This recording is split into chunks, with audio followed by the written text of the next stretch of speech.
Yo, yo, yo. Welcome to the Telescope Room. My name is Uno. I'm your host, and this is where you elevate your spirit.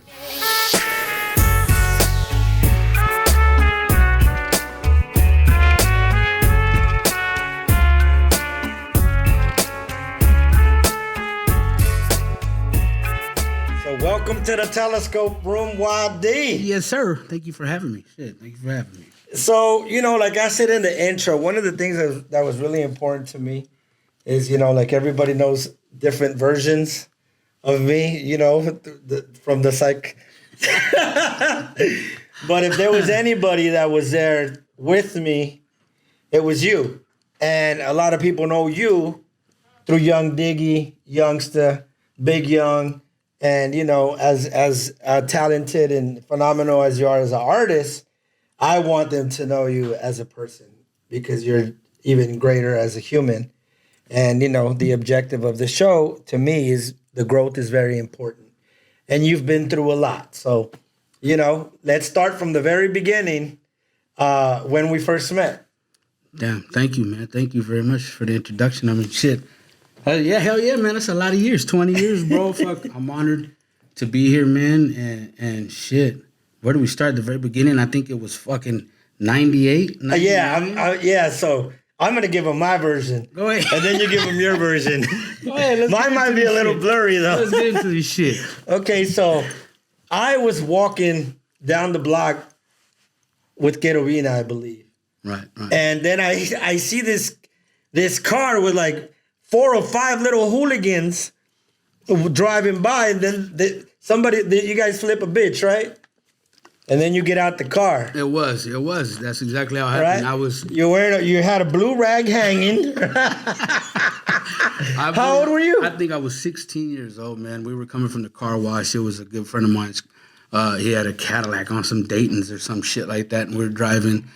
And I had been a fan for a long time at that point already. Yeah. And I had, you always been a legend in the city. And so, word had been around it, you'd been seen in the neighborhood. So it had been a whisper around the neighborhood that you were in the neighborhood and you lived in the area. So when I saw you, your daughter was rollerblading, and Keito, shout out Keito, love you, kid. And I was 16 years old at the time, coming from the car wash. I had just recorded a demo CD, I remember, and I told my boy, yo, that's Lil One, bro, that's Lil One, man. I was a fan. And they're like, shut the fuck up. No fucking Lil Mississippi Street, man. Get the fuck out of here. We're living in North Park at the time, man.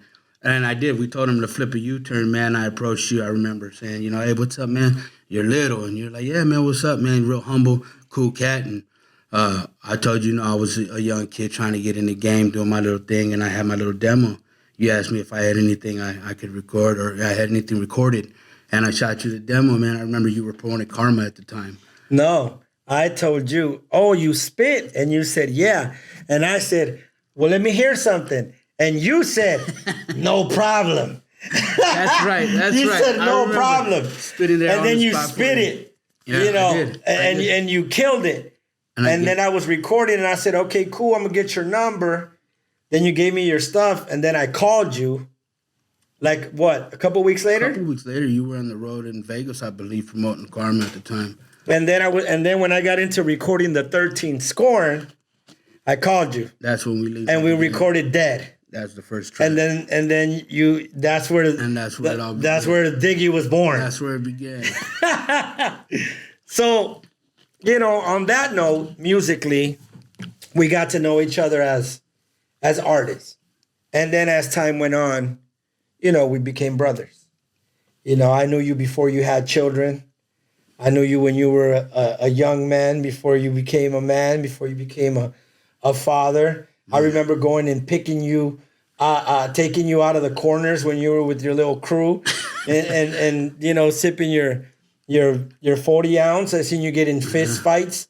I seen you do all kinds of stuff. Yeah, man. And, even though we have so many stories that we'll get into, I do want the audience to get to know you more as Jose Chapa. You know what I'm saying? So, you started in the game with me from the very beginning. You know, I was a completely different person at that time as well. Absolutely. And, you know, now, fast forward, here we are. You're you, I'm me. We both have went on this journey of growth. So, you know, up until a few years ago, maybe you could tell them what happened with you. Oh shit, man! What hasn't happened, man? Still a lot of recording, like you said. We plugged up when I was about 16. Started recording pretty heavy. Released 2 records there. First one was the Curse record, and I was in George Bailey detention facility, You were. I believe. you actually were the release day. You were in George Bailey facility. You sure were. Good memories, man. And that was the first. Didn't it come out on your birthday? No, it came out 3 days before my birthday, but it's always been a myth. We've always had this. We've always had this fucking issue here. May 19th. Yeah, my birthday is 3 days after or before the record actually came out. So we've always got that confused over the years. And that was my first record, you know, with the record label Sicko Records. That's where it started. That and that was, I believe, VMF recorded the whole production of that. So yeah, that was George Bailey, and that was the release of that record. And then shortly after was the. How many times did I call you collect a day? Fuck, man, I used to play music for you over the phone. You make 3 ways for me. A day. You made 3 ways all day long. Putting money on the canteen. We fucking sending letters, shooting. Yeah, man, you know. You would tell me, you would write me and tell me about the Chargers. You tell me about the Padres. All the new releases. All the new releases. Yeah, man. So then we got into the second album with Shiesty, Diggy the Great. Then it was Diggy the Great. Now, at that time, there was a lot of alcohol going on. Right? There was a lot of alcoholism going around. Yeah, absolutely. Which, as everybody knows, you know, I take very serious my sobriety. And my sobriety is a huge part of my growth. As you know, I was a walking nightmare. And salute to you on that fucking topic, bro. Because like you said, man, I've seen your growth, I think, more than anybody. Yeah. Anybody else has, man, and to see what you've overcome and your resilience through everything, man, aside from fucking music and aside from everything, shit. Salute to you, bro. No, salute thank you. Thank you. As a person, as a man, I love you, man. Congratulations. Thank you, brother. That's a beautiful accomplishment. And, you know, all of that being said, and I think it's a little, it's difficult for me because we've been through so much privately, but, you know, we've also been through a lot as brothers, not just as artists, you know, from being in other countries, from being in other cities, from being on the road, to jail visits, to courtroom visits, to kids being born, you know what I mean, to losing loved ones. To losing loved ones, you know, from your mom to my brother, and a lot of people came and left in between that time. So, you know, we've been on the road, you know, as artists. We've been together through our alcoholism. We've been together when our kids were born. We've been together through our ups and through our downs. No doubt. And, you know, I want to say this openly, and and it's really important that you guys understand what kind of man this man is. If there is anybody that has been by my side from the very beginning through all of it, it is this man. I've seen this young man grow into a beautiful, full-blown father and adult. And as much as I am excited and I love his music, I want people to know who you are as a person, because you are a huge part of my growth. Thank you, man. Thank you. You are a huge, huge, huge part of my growth. You know, bro. and I will never say anything other than that. Now, as I was growing and as I was, you know, embarking in my journey, some things happened to you. You know, you ended up getting sick. You know, you were just chilling one day. You got dizzy at work. When was that? That was a few years back, man. How many years ago? That was about 3 years back. 3 years ago. About three and a half years. Okay, back. so if you can, let's put the music side of music stuff aside, and let's talk about what happened to you. That's a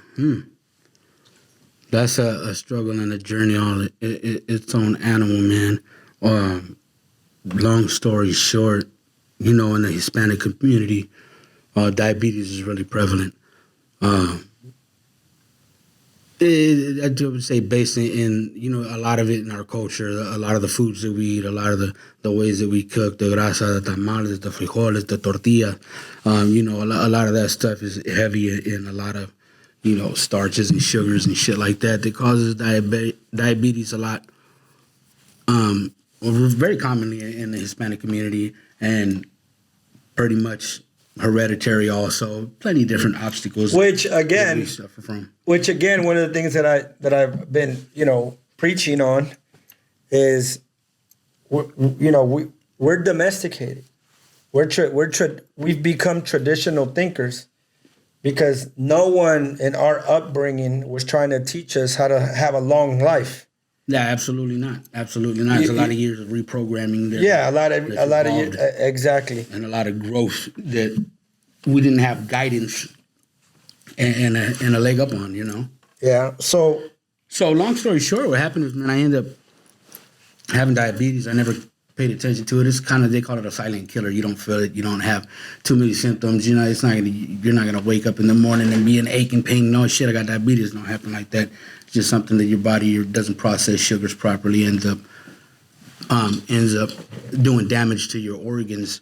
A lot more damage than I thought, to the point of I ended up actually getting kidney failure and losing my kidneys from the diabetes at a very young age, man. And how old were you when you found out how far your diabetes was? Shit. When I found out I had diabetes, I was a kid still. I was, probably 19. But when it got brutal for you, it was too late. It was too late. But how old were you? I was 36. But 35 when this whole thing. Because I remember 34. Yeah. I remember you sending me videos and pictures in the blazing sun, working your ass off. Yeah. For years and years and years and years. My little construction company and doing my own side hustle and whatnot, and there was always a little side gig that I enjoyed, getting out, getting physical, and ended up so that I was sick one day at work, or I guess I looked sick, appeared sick, so I ended up going for just a regular checkup. Long story short, ended up that I was already in 4th degree kidney failure, or stage 4 kidney failure. Ended up losing my kidneys, and so goes the story. I'm still here. But before that, you had stopped your alcoholism. Yeah. You were sober for how long? Shit. So I stopped drinking, I believe. 2011. Yeah, 2011. And you were sober for? Shit. 10 years? Yeah, about 10 years. About 10 years, right? About touching it, yeah. Now, everybody keep in mind that he was just as bad as I was. Yeah. I remember one Christmas, we went to go get some Bacardi Limon, and we bought a shaker. So we made some drinks, and I don't know where we were going, but we got in the car. We never left. We woke up the next day in the car.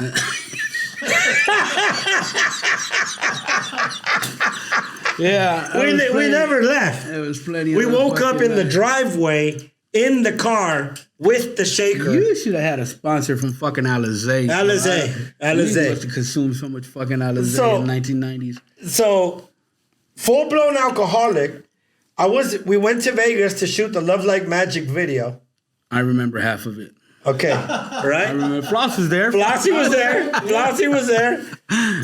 You got sober right after that. Right after that, So you've been living 10 years with no alcohol, working your ass off, committing your life to your children, to your serenity, and to your peace. Yeah, man, yeah. Hey, can I ask a question real quick? Yeah. Why did you get sober after that video?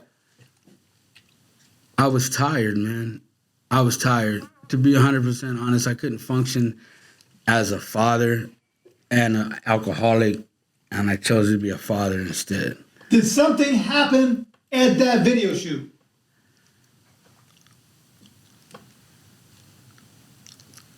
Let's just say it was a long eye-opening night for me. I saw a transformation in him right after that. And, you know, I've seen him battle. You know, I've seen you battle. So the reason why I brought up the alcoholism was because you made a conscious choice to go a different direction so you can be available to your children, so you can be a good provider, so you can do everything. And you put music on the back burner and put your family and your company and your craft from work first.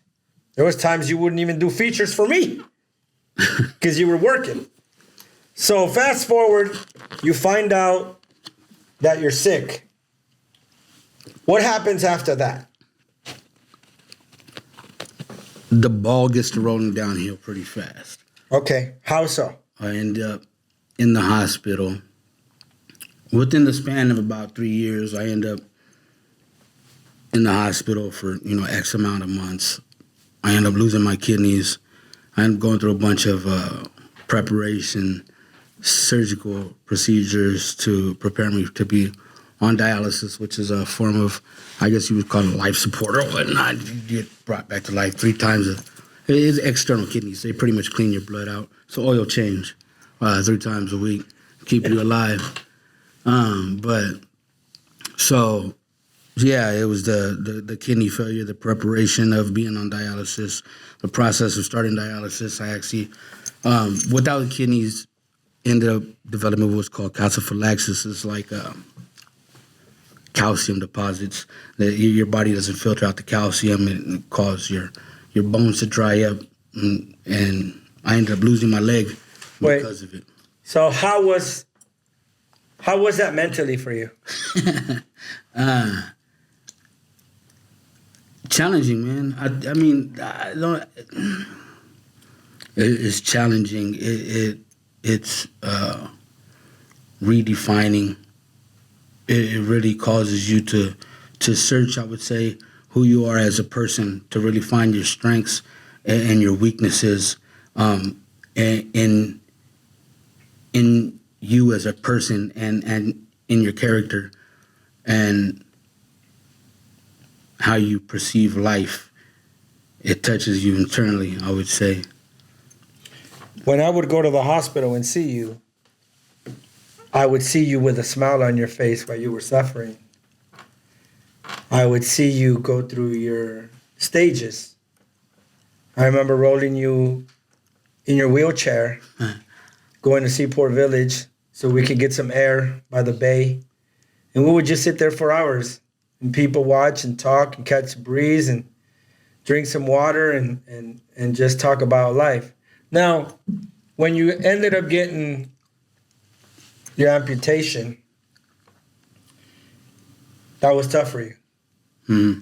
How did you mentally adapt to that? What was the process like for you? I think it's ongoing. I don't think you ever adapt to it. I think you adjust constantly. I think you're constantly making adjustments to accommodate your new reality. But I don't think you ever fully adjust to it, or I don't think it ever becomes a norm. Therefore, you're never normal again. But I think the support is what gets you through it. I fed off of my children, my family, and my loved ones. Your smile, your energy, for one, it got me through a lot, to be honest. You're one of the most energetic, you're one of the biggest energies I've ever met. As an artist, as an individual, as a person, you're one of the biggest energies. Your energy will live forever through your music, through your memories, and through the love. I mean, the relationship that you develop with people, I think. So that type of support, like you, my beautiful wife that fucking carried me through shit, the roughest shit of my life, and my children, and my family, I have to say. And what advice would you give somebody that's looking at this podcast? Honestly, man, I don't think there's nothing I could give anybody that's going to help them this situation. If I could tell them anything, though, I think I would say just fucking don't give up, man. Learn to let the minor things or the smaller things in life have more value and appreciate life for life itself, man. Fucking hug your loved ones while you still have them. Go outside and take a fucking walk while you still have legs. Scream to the top of your lungs while you still have a fucking voice. Call your fucking kids while you still have fingers to dial on a fucking phone. And don't wait till tomorrow, man. If you want something or you want to do something, go for it. Don't ever give up. That's all I could offer, man, you know? That's great encouragement. You know, I want to thank you for everything you have done in my life. You know, as a brother, everything you've done in my children's life, all the participation that you have, you know, done in my life. You know, I still say it to this day. Shadow says it to this day. Night Owl says it to this day. Dice, we all say it. Well, you're one of the greatest. Thank you, man. You're one of the greatest. You will always be one of the greatest. And, you know, I salute you. I salute your fight. I salute your resilience, even though you've always told me that I'm the resilient one.